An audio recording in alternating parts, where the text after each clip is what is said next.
Pokop, teman-teman bonsai Indonesia. Jumpa lagi dengan saya Rudi Julianto dalam channel YouTube Pokop Art. Ya, pohon ini pasti udah pada tahu ya. Ini adalah sebuah pohon santiki yang saya pernah membuat dua kontennya dengan penekanan cara pasang kawat. Pada video pertama saya mempraktekkan bagaimana cara pengawatan berurutan, artinya dari cabang ke ranting, ranting ke anak ranting, ya, mana yang perlu dihubungkan, mana yang single kawat, mana yang double kawat, segala macam udah saya jelaskan semua pada konten video pertama. Pada konten video kedua saya memperagakan bagaimana menambah, karena pada saat itu kondisi perantingan udah bertambah.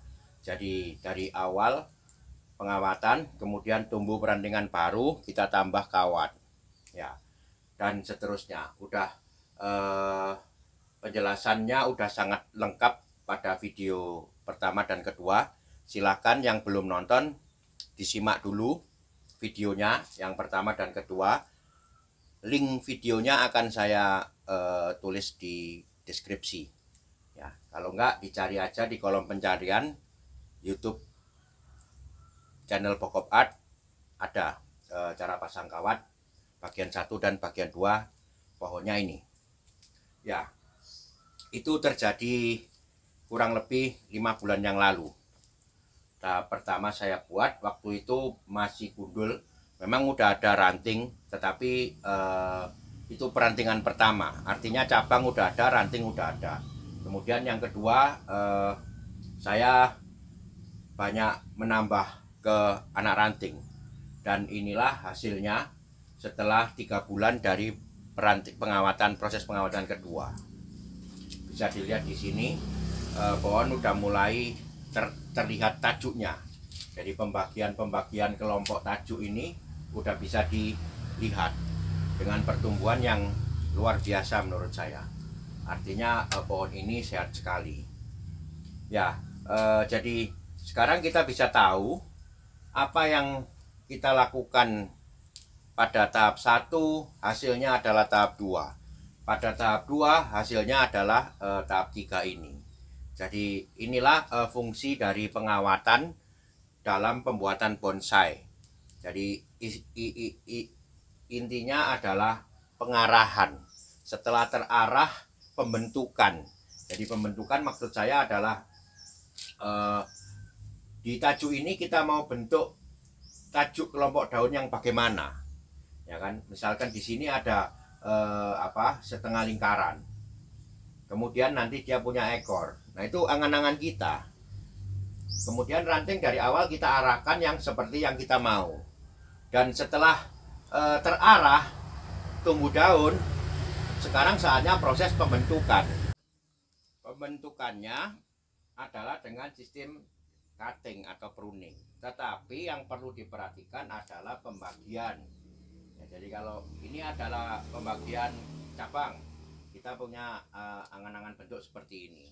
Kemudian nanti saat cutting kita harus memperhatikan pembagian rantingnya, pembagian anak rantingnya.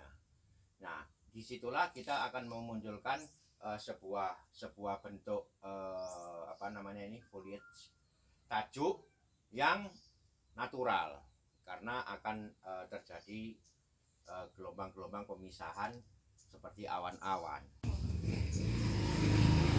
Ya, oke. Sekarang kita kembali tetap saya akan membawa konten dalam hal pengawatan untuk pohon ini. Jadi apa yang terjadi sekarang adalah kawat masih banyak yang belum sampai nancap ke ranting, tetapi banyak yang kurang panjang. Jadi seperti ini, saya pasang kawat waktu itu cuman sampai di sini. Jadi sekarang ada pertumbuhan sepanjang ini, ya. Maka kawat dirasa kurang panjang. dan kurang besar karena udah agak membesar ini rantingnya. Jadi ini saatnya saya ganti. Inilah koreksi saya untuk tahap yang ketiga ini. Jadi ya ini masih kawat sampai di sini padahal dia udah panjang sekian. Kalau memang nanti kita tidak butuhkan, kita potong di batas yang kawat semula ya nggak masalah. Tapi kalau dibutuhkan panjang, kawat mesti diganti. Ya. Selain itu, saya akan kontrol pertumbuhan-pertumbuhan liar yang tidak terpakai. Ya itu sangat penting karena nantinya biar konsentrasi tumbuh. Oke, saya mulai aja langsung dengan melepas kawat mana-mana yang sebaiknya dilepas dan diganti dengan kawat baru yang lebih panjang dan yang lebih besar ukurannya.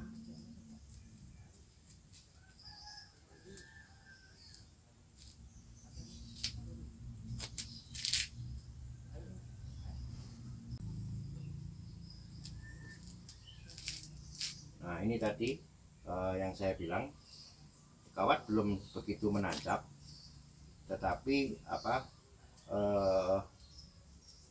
rantingnya udah terlalu panjang untuk kawat ini. Jadi akan saya ganti dengan kawat yang panjang karena ini ranting yang masih saya inginkan diperbesar. Jadi cara melepas kawat, kita ambil ujungnya dengan ini tang, alat pemotong kawat. Nah, kita buka sesuai dengan arah putarannya sambil menahan pangkal dari ranting yang terbuka mengikuti lepasnya lilitan kawat satu persatu. Kebetulan dia terhubung kemari, saya sampai di sini sebaiknya stop dulu. Kita buka ujung yang lain di sini.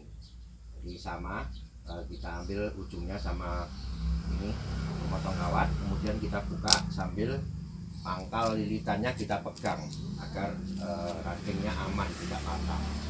Nah, sampai di pangkal ya ketemu dengan yang dari arah sini tadi. Nah, itu cara membuka kawat. Nah ini kebetulan ada kawat yang sedikit nancap. Sama, yang paling penting kita ambil ujungnya dulu, kemudian kita buka berlawanan dengan putaran lilitan.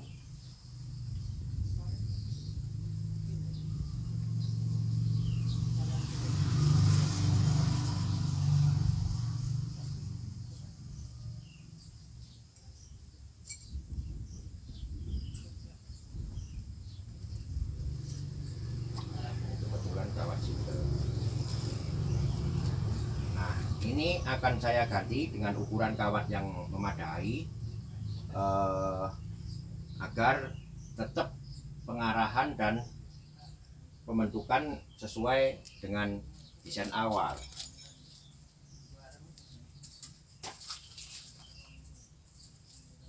Saya tadi yang digunakan adalah kawat nomor 2 dan nomor 1,5 yang di ujung. Sekarang saya ganti dengan nomor 3. Nomor kawat berarti ukurannya ya. Jadi kalau nomor 1 adalah 1 mili, diameter kawat 1 mili. Kalau nomor 2 adalah 2 mili. Nah ini yang saya gunakan nomor 3. Cara menyambungnya mungkin bisa dilihat ya. Kita tinggal lilitkan aja karena ini kawat single. Jadi kita tinggal lilitkan aja ke belakang, mundur kurang lebih ya 5-6 cm sehingga ada kekuatan untuk menahan dulu. Kemudian kita lilitkan searah putaran yang sebelumnya.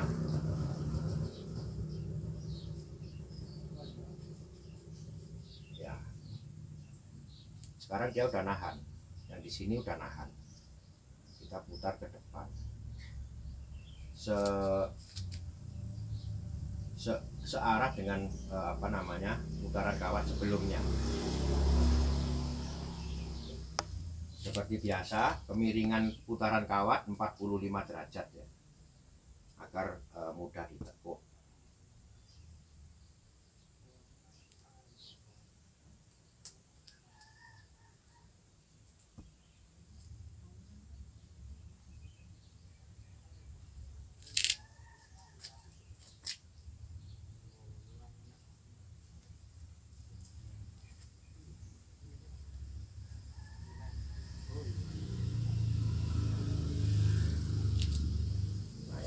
akan saya kawat juga single dengan kawat nomor 2. Artinya kawat berukuran 2 mili diameternya.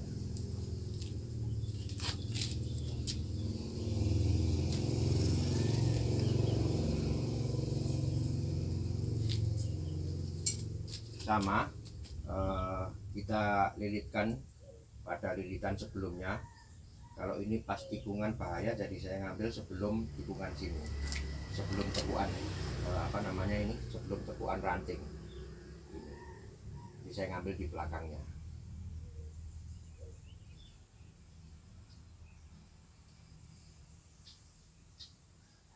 Jadi di sini saya tetap menghendaki putaran kawat yang sama, jadi ke arah kanan searah jarum jam. Maka saya ambil di luar ranting, ini putarannya akan sama. Tetapi kalau saya ngambil di dalam atau di bawah ranting ini, putarannya akan berubah ya, jadi bisa dipahami ya. Saya lebih suka sebisa mungkin pasang kawat itu kalau bisa putarannya sama, karena nanti menghindari penumpukan pada saat kita harus mengawat ranting yang banyak, yang tidak terjadi saling tumpuk atau saling silang.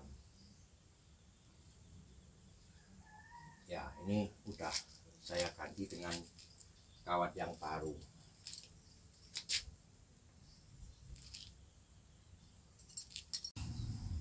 Nah, setelah pergantian kawat ini, saya kembalikan ke arah atau posisi yang sebelumnya.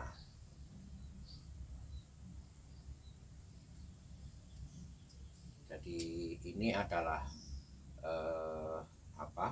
ranting yang kepingin saya besarkan dulu. Tidak akan digunakan sepanjang ini, tetapi ininya perlu besar supaya dia bisa nantinya bisa menahan pada saat ada kelompok daun di sini menjuntai. Jadi di sininya bisa kuat.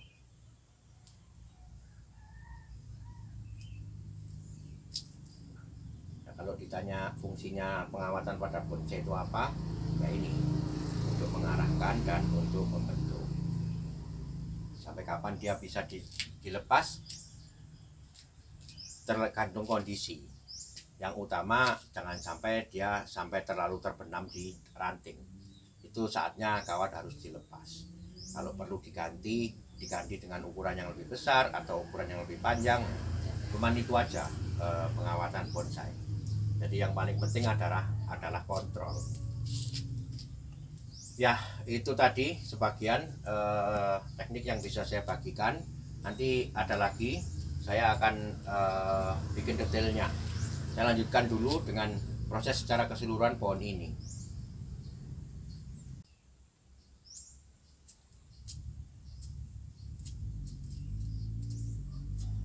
Ya, jadi untuk tajuk ini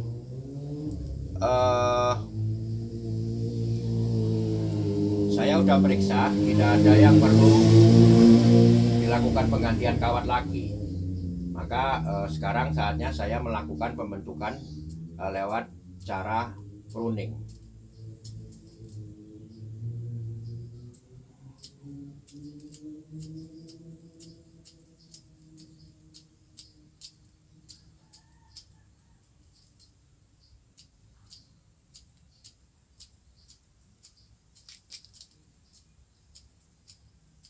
Diusahakan setiap tunas terpotong.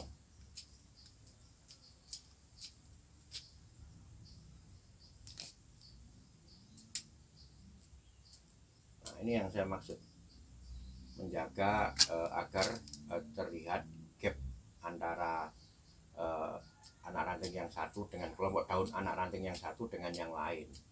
Jadi ada jarak. Kita pertahankan ini agar nantinya bisa terlihat lebih natural rantingannya. Nah, ada jarak.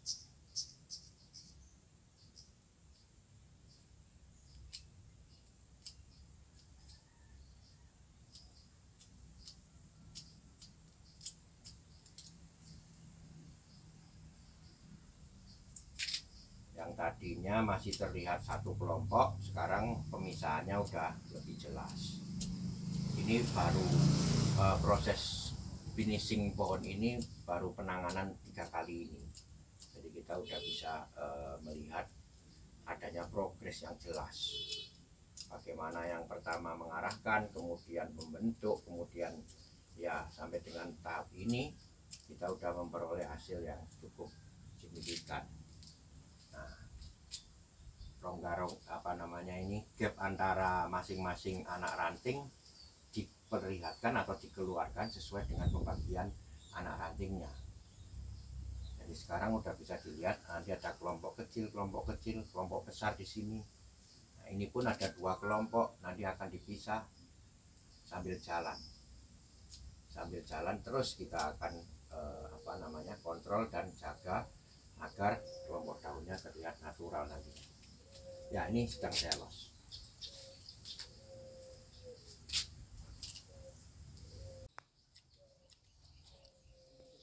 Ya, jadi inilah fungsi dari pengawatan. Di awal kita melakukan pengawatan, membuat perantingan, dikawat satu persatu, diarahkan. Nah, sekarang bisa terlihat hasilnya. Ya, yang tadinya tidak terbayang akan menjadi susunan seperti ini.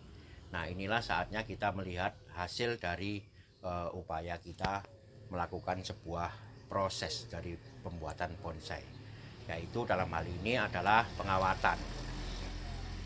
Ya, ini adalah ranting, kemudian mempunyai anak ranting ya, yang sudah saya tata atau saya arahkan sedemikian rupa sehingga menjadi susunan kelompok ini. Ini satu kelompok ya, ini satu susunan ya. Susunan di sini dia tentunya mempunyai boleh dikatakan pemimpin tajuk ya, berupa semi mahkota kecil. Kemudian nanti ada ekor. Ini masih saya los karena masih kurang besar. Untuk bagian-bagian yang menjuntai seperti ini biasanya saya perkuat dengan dilos dulu agar besarannya cukup sehingga nantinya kuat untuk menopang daun yang panjang menjuntai. Nah, jadi ini ada kelompok-kelompok 1, 2, 3, 4 kelompok dalam satu ranting ini. Nah, ini juga. Nah, ini lebih udah agak terlihat tajuk-tajuknya. Jadi inilah hasil ataupun tujuan dari membuat bonsai dengan proses perantingan, pengawatan, pengarahan, pembentukan. Nah, hasilnya ini. Saya selalu membuat konten dengan penekanan-penekanan yang berbeda-beda. Pada prinsipnya sama, adalah pembuatan bonsai. Tetapi masing-masing bonsai yang saya buat, saya berikan penekanan konten tentang pohon ini, yaitu tentang pengawatan. Tetapi nanti akan saya lanjutkan sampai tuntas, sampai pohon ini jadi, sampai pohon ini sudah lepas kawat. Jadi nanti kita akan tahu bagaimana kita mengawali proses pengawatan dari perantingan sampai akhirnya pohonnya bisa mengikuti kehendak yang kita mau, yaitu dengan lepas kawat. Nah, nanti teknik-teknik apa akan saya bagikan terus. Ini masih pada bagian ketiga atau tahap ketiga. Nanti tahap keempat mungkin saya akan tunjukkan bagaimana membongkar kawat yang besar. Ya, beda teknik lagi. Tadi sudah saya praktekkan membuka kawat yang ukuran kecil. Kemudian mengganti kawat sudah saya praktekkan semua. Nah, nanti kita ikuti sampai pohon ini jadi. Sama, pohon-pohon yang lain juga ada penekanan konten. Banyak pohon-pohon saya yang sudah saya buat konten, karya-karya saya yang sudah saya buat kontennya, baik itu yang dari awal, dari nol. Nah, itu nanti kita bisa ikuti sampai pohon itu jadi. Pada saat itu saya harapkan kita semua bisa mempelajari atau belajar bersama bagaimana diproses awal bahannya, kemudian sampai kemudian bisa paling tidak mengikuti pameran. Ya, seperti pohon ini juga nantinya juga akan tetap kita kita ikutkan dalam sebuah kontes. Ya, bagaimana hal mengikuti sebuah pameran atau kontes sangat penting karena disitulah tempat dimana karya kita bisa diapresiasi. Ya, sehingga kita tahu apa kesalahan-kesalahannya, apa kekurangan-kekurangannya, atau kita tahu bahwa karya kita memang eksis atau sudah diapresiasi. Ya, ini saya lanjutkan dulu aja dengan proses pruning dan sekaligus sedikit ada koreksi-koreksi atau menata kembali. Saya akan lanjutkan dulu. Oke, sudah selesai. Sekarang bisa dilihat kemajuan dari proses pohon ini. Sekarang tajuk sudah mulai terlihat, pembagiannya sudah mulai jelas. Pohon sudah terlihat lebih menyerupai pohon, yang pasti pohon tropis. Ya, pemanfaatan kekuatan tumbuh di sini sangat jelas. Nah, ini adalah salah satu tahapan di mana proses pengawatan itu sangat membantu sebagai sarana atau alat untuk mengarahkan perantingan. Dimana kita tahu bahwa bonsai itu yang terpenting adalah penataan perantingan. Ya, ini akan saya detail. Silakan diperhatikan hasil dari pengawatan 2 kali, dan inilah hasilnya secara detail.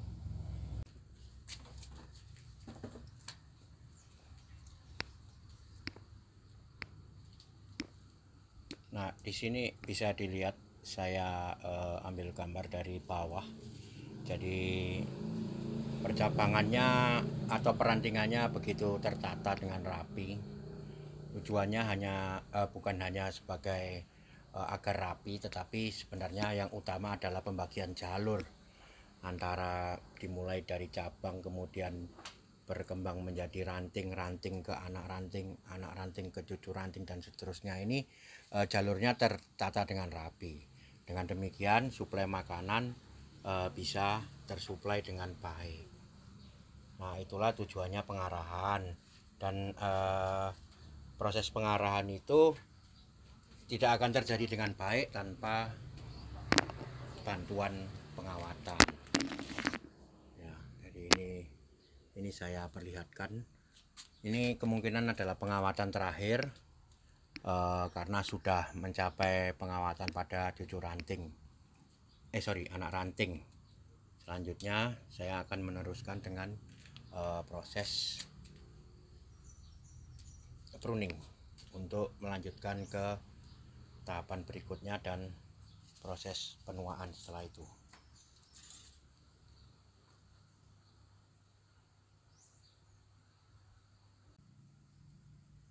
Nah, itulah tadi hasilnya. Pengawatan memang sangat diperlukan, terutama untuk mengarahkan dan membentuk cabang ranting. Ya, saya kira cukup.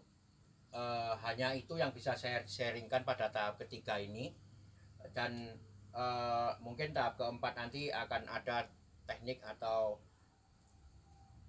cara baru lagi tentang pengawatan. Saya masih tetap akan berbagi masalah pengawatan atau penekanan pengawatan pada pohon ini sampai selesai. Jadi kita tahu awal dan akhirnya nanti. Oke, sekian dulu video dari saya. Ini saya putar dulu.